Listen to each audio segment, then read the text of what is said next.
When you create a file in Excel, you may want to add properties to that file.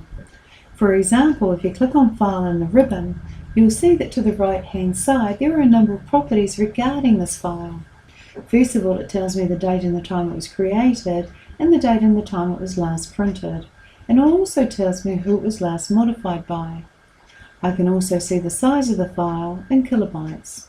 I can show all properties, which gives me a little bit more information, or I can show fewer properties. I also have the option to open the file in its original location.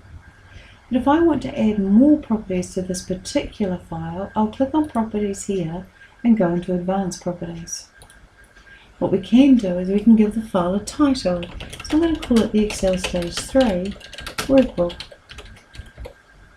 And this is with regards to Excel training.